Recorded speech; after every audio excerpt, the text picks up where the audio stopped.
मौलाना को पता नहीं कैसे ज्ञान मिल गया कि भगवान श्री कृष्ण नमाज अदा कर। जो इस मौलाना का जीव काटेगा उसको 10 लाख रुपया इनाम दिया जाएगा। क्योंकि ये मौलाना ने एक बार नहीं बोला है, हजारों बार बोला है। बात समझिए। मगर हिंदू धर्म गुरु अगर कोई नबी के बारे में बोल देता, इस्लाम के बारे में बोल देता, एक बार ही बोल देता ना, चाहे माफी भी मांग देता, तब भी उसका गर्दन फट जाता। आप ये इल्जाम लगा रहे हैं कि चढ़ावे घोटाले में अखिलेश यादव जी की मिली भगत है। अखिलेश यादव का बहुत बड़ा हाथ। मोदी जी से क्यों नहीं? पीएम मोदी के रहते अब तक देश हिंदू राष्ट्र घोषित क्यों नहीं हो पाया? पता नहीं, योगी जी के ही माध्यम से भारत हिंदू राष्ट्र घोषित हो जाए। नमस्कार, धर्मया के दर्शकों का स्वागत है। मैं हूं आपके साथ कविता राणा।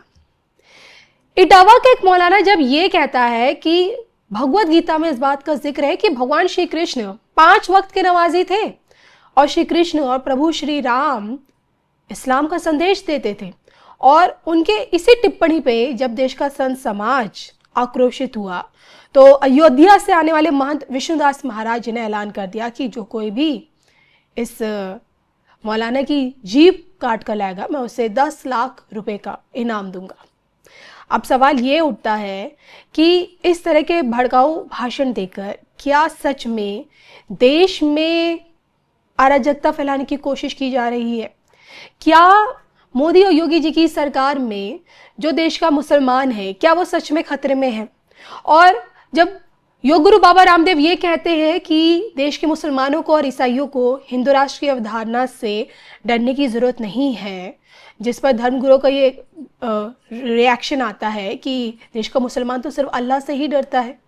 तो आज इन्हीं विषय पर बात होगी। बात करेंगे हिंदू राष्ट्र को लेकर, देश के भविष्य को लेकर, देश का मुसलमान, देश का हिंदू, देश सनातनी क्या सोचते हैं इन विषयों पर, और राम मंदिर में जो आपका जो घोटाला हुआ है, चढ़ावा घोटाला, उस पर बात की जाएगी। सबसे पहले तो आइए स्वागत करते हैं अयोध्या से महंत विष्णुदास महाराज जी का।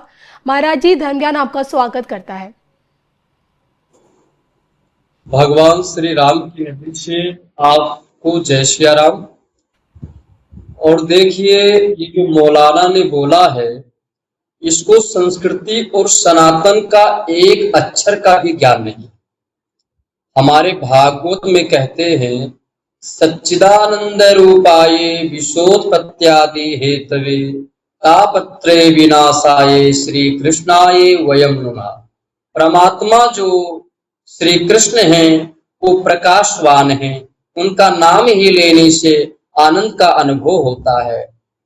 करोड़ों कृष्ण भक्तों के आस्था के साथ खिलवाड़ किया है। क्या संविधान कानून इजाजत देता है कि कोई भी मौलाना बोल दे कि भगवान श्री कृष्ण नमाज अदा करते थे, भगवान श्री कृष्ण इस्लाम का प्रचार करते थे, भगवान श्री कृष्ण मुसलमान हैं?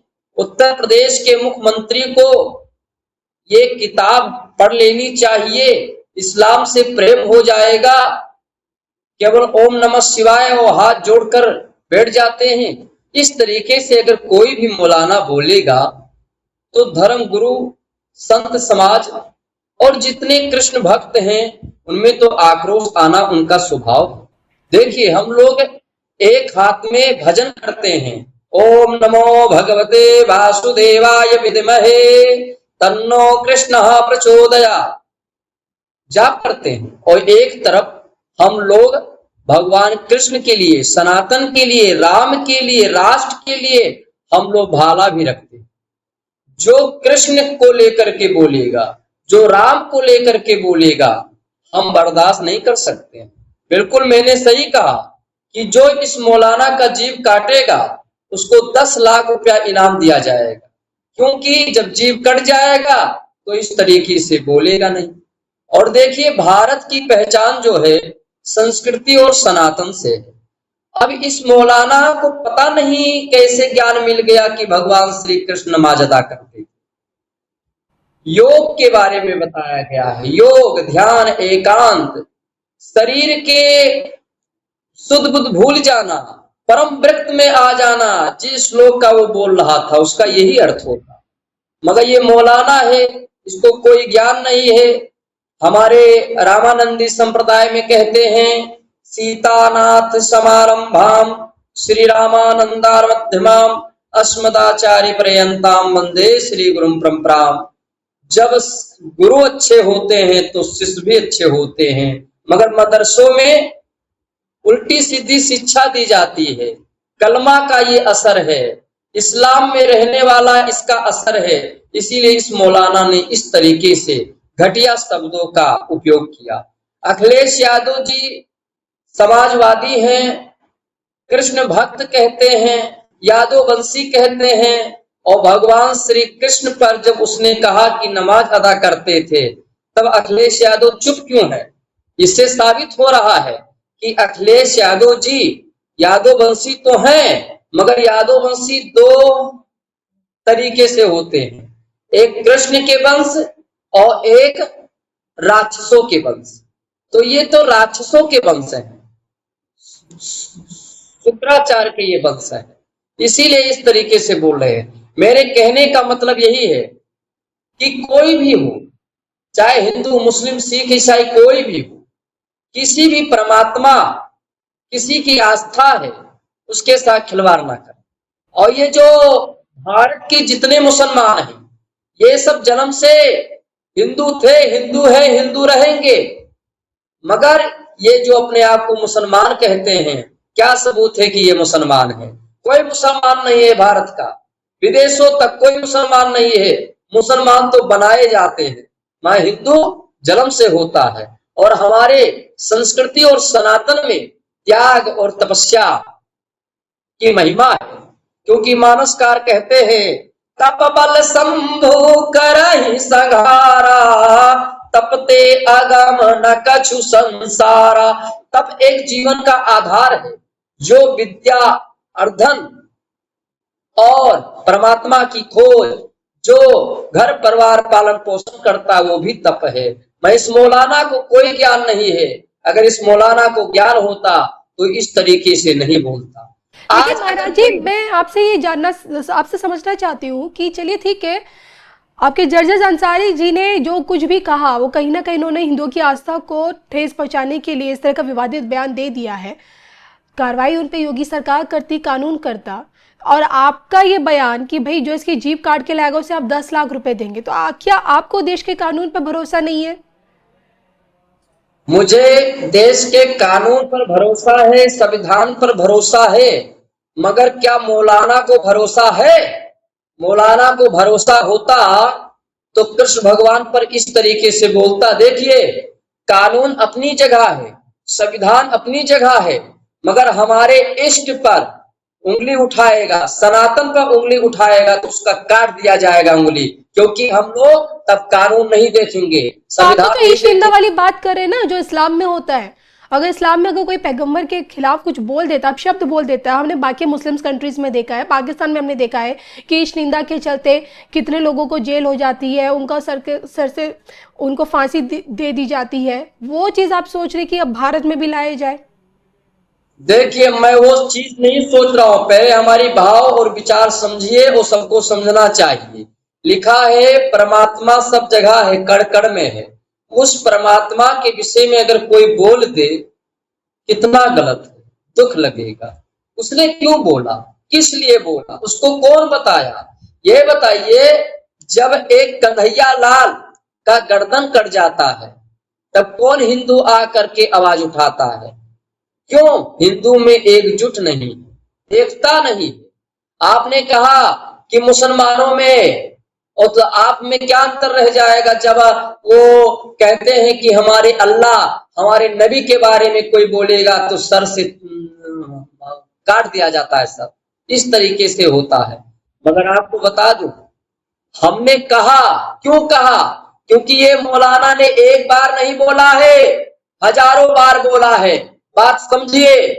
मगर हिंदू धर्म गुरु अगर कोई नबी के बारे में बोल देता, इस्लाम के बारे में बोल देता, एक बार ही बोल देता ना, चाहे माफी भी मांग देता, तब भी उसका गर्दन कट जाता। मौलाना इटावा का है, इटावा यूपी में आता है, और यूपी में योगी जी की सरकार है, तो फिर आप अखिलेश यादव जी के नाम को क्यों घसीट रहे हैं? हाँ, अखिलेश यादव जी कहते हैं मैं यादव वंशी हूं, हम्म, अखिलेश यादव कहते हैं मैं कृष्ण भक्त हूं, अखिलेश यादव के लोग कहते हैं हमसे बड़ा सनातन कोई नहीं है, अखिलेश यादव कहते हैं समाजवाद ही सनातन है। बताइए ये समाजवाद कैसे सनातन हो गया भाई? सनातन तो प्रकट हुआ है, सनातन का कोई ठेकेदार नहीं है। सनातन में जिनकी आस्था है वो दिख जाता है। जैसे सूर्य जब निकलता है तो उसके प्रकाश से लोग जान जाते हैं कि सूर्य निकल गया है, उसको कहने की जरूरत नहीं है। अखिलेश यादव जी समाजवादी अगर सनातन रहता तो उसको हम लोग सनातन विरोधी नहीं कहते, राम विरोधी नहीं कहते। जो कहता है कि गौशाला से बदबू मारता है, भगवान राम पर सवाल उठाते हैं, राम सेतु पर सवाल उठाते हैं, मैं कैसे मान लूं ये सनातन? चढ़ावे में इतना बड़ा घोटाला हुआ है, इसे उजागर करने वाले भी तो अखिलेश यादव है। वाह, हंसी आ रही है, हंसी भी आ रही है, दुख भी और हो जिन रहा पे है। इल्जाम लगा है उनकी नियुक्ति तो मोदी सरकार ने ही की है ट्रस्ट की में। ये बताइए अखिलेश यादव को कैसे जानकारी हुआ? इतने भारत में इतने बड़े बड़े भक्त हैं भगवान श्री कृष्ण के, और इतने इतने भक्त को जानकारी नहीं है, और हुआ इनको कैसे जानकारी हुआ ये समझ में नहीं आ रहा है। कहीं ना कहीं अखिलेश यादव का ये खेल है, अयोध्या को बदनाम करना, राम का अपमान करना।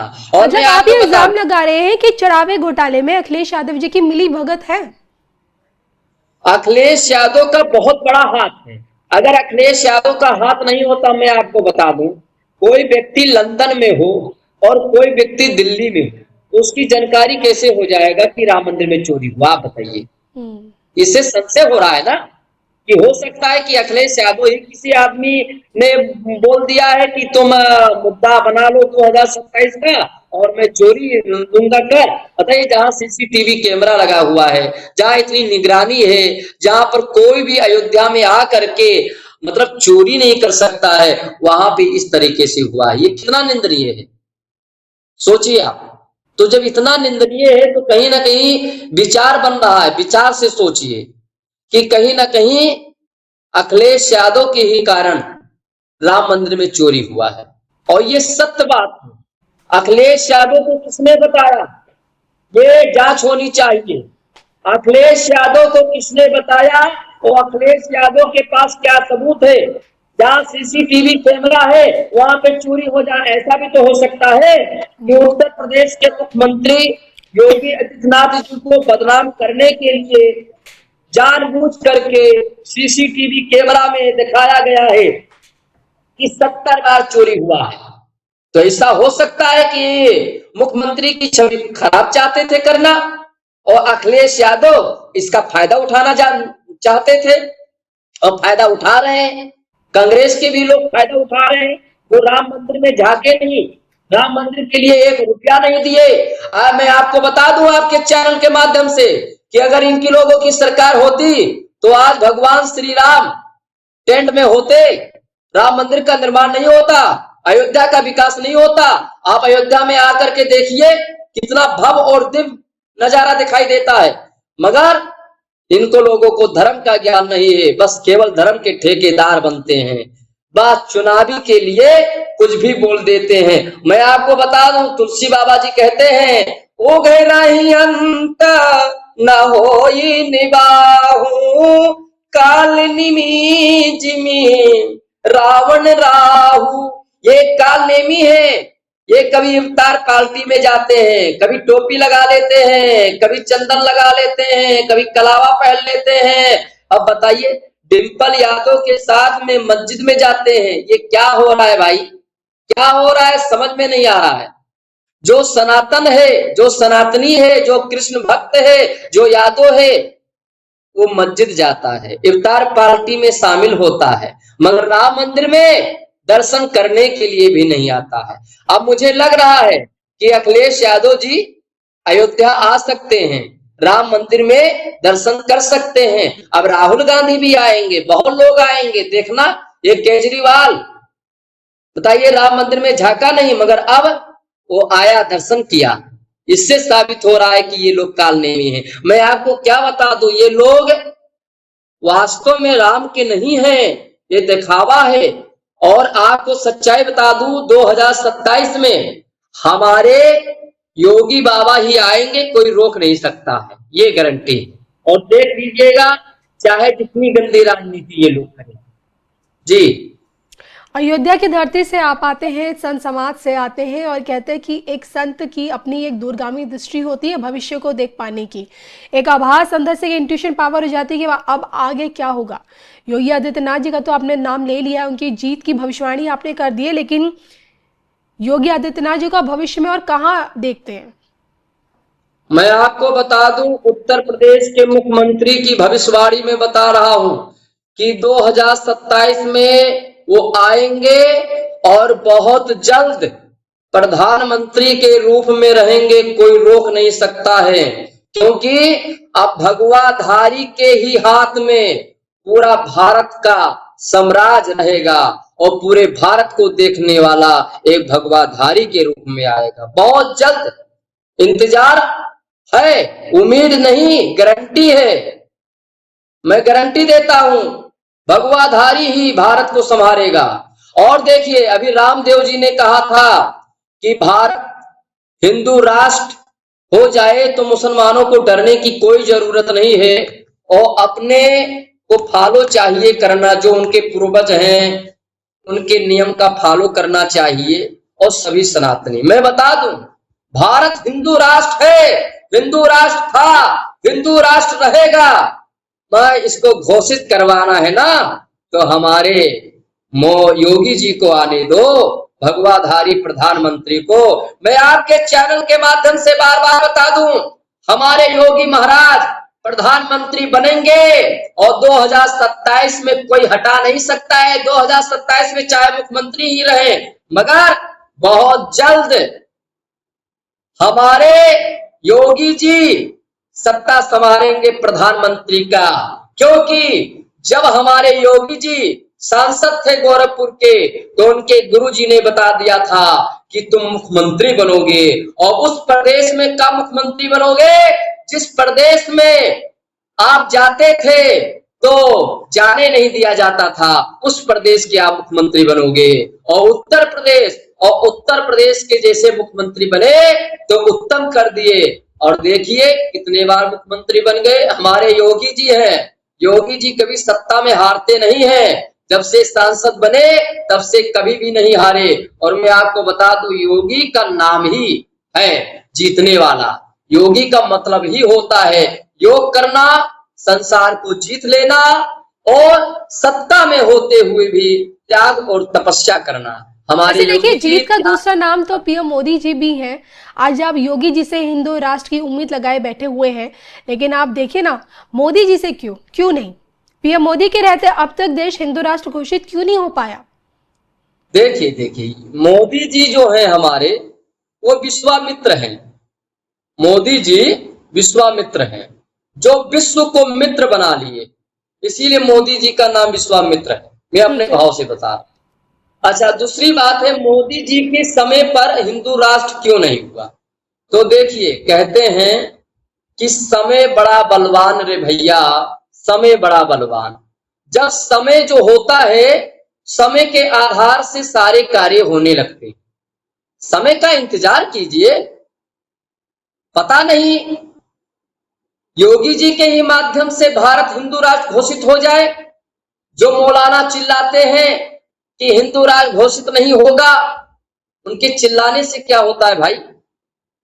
भारत एक संस्कृत का केंद्र है।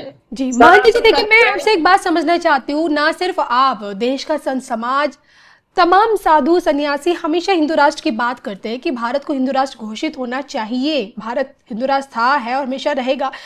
बट योगी जी की सत्ता में आने के बाद अगर भारत आधिकारिक तौर पे हिंदू राष्ट्र घोषित हो भी जाता है, आप मुझे बताइए ना, देश में क्या बदल जाएगा? क्या बदलाव आएंगे? देखिए, हिंदू राष्ट्र अगर हो जाएगा तो ये जो कट्टरपंथी जिहादियों के जैसे लोग आतंक फैलाते हैं और जैसे हमारे हिंदू बहन बेटियां शिकार बनती हैं, और मैं आपको बता दूं सब जगह दंगा होते हैं, नफरत फैलता है, सरकारी जमीन कब्जा लेते हैं, कर जहां पाते हैं वहां कत्ल होता है, जहां पाते वहां। हिंदू राष्ट्र जब हो जाएगा तो हिंदुओं का एक देश रहेगा। जैसे पाकिस्तान है, पाकिस्तान नाम क्यों आया? ये भारत है, भारत का नाम ही संस्कृति और सनातन का केंद्र है। मैं आपको बता दूं पाकिस्तान भी हमारे भारत का हिस्सा है, मगर उसको दिया गया कि भैया अलग रहो। और जब अलग मिला तब ये लोग क्यों हिंदुस्तान में रहते हैं? किस लिए रहते हैं? भाई अंग्रेजों के साथ जब लड़ाई हुआ, मुसलमानों ने कुर्बानी दिया, मैं मानता हूं, तो मुसलमानों ने कुर्बानी दिया, उसके बदले तो पाकिस्तान मिला।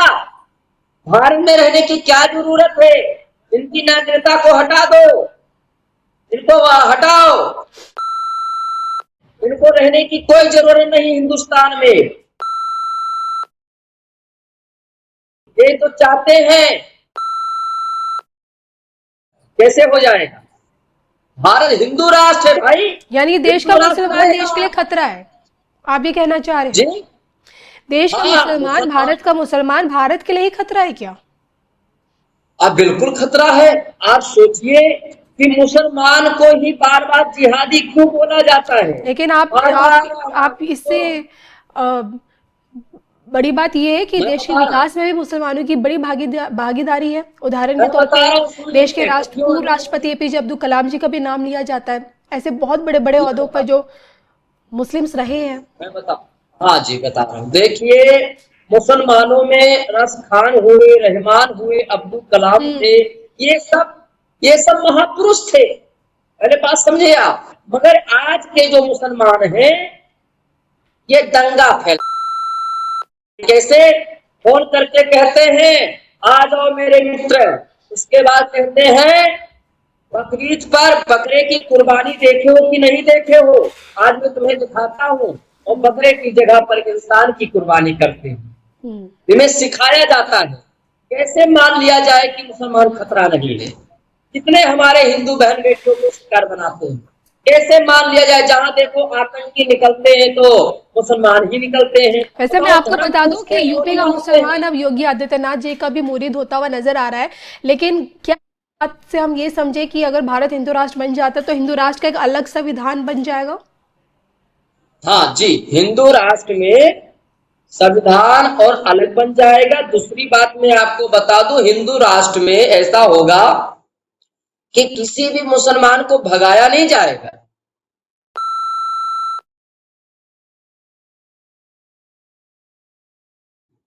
क्या बात? उनका कोई अस्तित्व नहीं रहेगा, हिंदुओं का ही अस्तित्व रहेगा। वो रहे, उनको भगाने की कोई औकात नहीं है, मगर शांति से रहेंगे। आज हिंदू राष्ट्र नहीं तब तो शांति से नहीं रह रहे हैं। अभी मुजफ्फरपुर की घटना आई है कि बताओ हिंदू बहन बेटियों को लव जिहाद में फंसाया। जहां कहां सारे सब जगह से आ रहा है घटना। इस घटना से क्या साबित हो रहा है कि मुसलमान खतरा है। मुसलमान को खुद अच्छे काम करना चाहिए जो हिंदू इनको खतरा ना बताए, मगर ये ऐसा करेंगे ही नहीं। तो मैं क्या बताऊं? मैं तो कहता हूं सभी मुसलमानों से कि तुम अपने आप को मुसलमान कहना बंद करो। तुम हिंदू थे, हिंदू हो, हिंदू रहोगे। तुम आ जाओ हमारे धर्मों में, शामिल हो जाओ। क्यों टोपी लगाते हो? क्यों मस्जिद जाते हो? मस्जिद की कोई जरूरत नहीं। आप हिंदू हो, आप क्यों मुसलमान बनते हो? जब आपके यहाँ बच्चे जन्म लेते हैं, जब तक मुसलमान ही नहीं होगा तब तक तुम मुसलमान नहीं कहलाओगे। तो मुसलमानों तुम हिंदू हो, हिंदू में आ जाओ। तुम क्यों नहीं सोच रहे हो इस बात को? तुम क्यों डर रहे हो? तुम क्यों कहते हो कि हम केवल अल्लाह के सिवाय दूसरे से नहीं डरते? ये बताओ, अल्लाह, हम कहते हैं मेरे नाम सब में है, तो अल्लाह भी सब में होगा। तो तुम काफिर क्यों समझते हो भाई? हिंदू को काफिर क्यों समझते हो? हिंदू को हीन भावना से क्यों देखते हो? हिंदुओं से क्यों कहते हो ये मूर्ति पूजा बकवास है? क्यों कहते हो? ये सब अज्ञानता है। सारे मुसलमान भाई वापस हिंदू आ जाए। और मैं आपको बता दूं आपके चैनल के माध्यम से कि अगर कोई कट्टरपंथी जिहादी मुसलमान अगर हमारे बात से सहमत नहीं है, तो अगर कन्हैया लाल की हत्या हो गया था तो अगर मेरी भी हत्या हो जाएगी, अगर मेरा भी गला काट देगा कोई मुसलमान, कोई कट्टरपंथी जिहादी, तो मैं डरने वाला नहीं हूं और ना भय है। मैं आपके चैनल के माध्यम से बता दूं कि मुसलमान कभी भी ऐसे धर्म गुरुओं को मार सकते हैं, मगर मुझे डरने की जरूरत नहीं है। मैं संस्कृति के लिए मर सकता हूं और सनातन के लिए लड़ भी सकता हूं और मुझे डरने की कोई जरूरत नहीं है। मेरा भारत की पहचान संस्कृति और सनातन से है, और सनातन के खिलाफ जो बोलेगा उसको मैं बार बार कहूंगा कि ऐसे लोगों का जीव काट लेनी चाहिए, नाक काट लेनी चाहिए, क्योंकि मैं सनातनी हूं और सनातन ही मेरा धर्म है, और सनातन पर जो सवाल उठाता है हम बर्दाश्त नहीं कर सकते। और मुझे मालूम है कि बहुत ऐसे मुसलमान होंगे कट्टरपंथी जिहादी जो हमारे बात का सहमत नहीं कर सकते हैं, उल्टा सीधा कुछ भी बोल सकते हैं, मगर मैं कहता हूं, हे मेरे मुसलमान भाई, एक बार तुम चिंतन करो अपने बुद्धि और विचार से कि मैं कौन हूं, मैं क्यों हूं, मैं किस लिए हूं। जब ये चिंतन करने लगोगे तो आध्यात्मिक ज्ञान आ सकता है। और मैं कहता हूं, तुम हिंदू हो, हिंदू थे, हिंदू रहो, तुम मुसलमान मत बनो मेरे भाई, मुसलमान मत बनो। मैं ये नहीं कहता हूं, ये जितने भी है तुम लोग ये बनाए गए हो मुसलमान, तुम जन्म से कहां मुसलमान हो, जन्म से तो हिंदू हो। मगर यही कहता हूं कि जैसे कन्हैया लाल की हत्या हो गया था, वैसे हमारी भी हत्या हो सकता है। कोई भरोसा नहीं है ऐसे कट्टरपंथी जिहादी। जी चलिए महाराज जी, हमसे जुड़ने के लिए आपका बहुत बहुत धन्यवाद। ये आपकी व्यक्तिगत राय है जिसका धर्म ज्ञान तो समर्थन नहीं करता है। और इसके साथ जाते जाते एक बात बता दीजिए, कार सेवा होने जा रही है अब कृष्ण जन्मभूमि के लिए। हाँ, मैं बता रहा हूँ, मैं अखिलेश यादव जी हमारे यादव वंशी हैं, मैं अखिलेश यादव को निमंत्रण देता हूँ 9 अगस्त को मथुरा पहुंचे, कार सेवक में शामिल हो और हमारे साथ में जामा मस्जिद चले और हनुमान चालीसा का पाठ करते हैं, और अखिलेश यादव जी शामिल हो, तभी अखिलेश यादव का कल्याण होगा, तभी अखिलेश यादव जी यादव वंशी कहलाएंगे, तभी अखिलेश यादव जी कृष्ण भगवान के भक्त कहलाएंगे। मैं बार बार कहता हूं, हे हमारे अखिलेश यादव जी, मैं निवेदन करता हूं कि आप चलिए और 9 अगस्त को आइए, मैं आपके साथ जामा मस्जिद भी जाने के लिए तैयार हूं और हनुमान चालीसा का पाठ करूंगा। अगर आप सच्चे सनातनी हैं, कृष्ण भक्त हैं, तो हमारे साथ चलिए आप। चलिए, हमसे जुड़ने के लिए महाराज जी आपका बहुत बहुत धन्यवाद। इजाजत दीजिए, नमस्कार।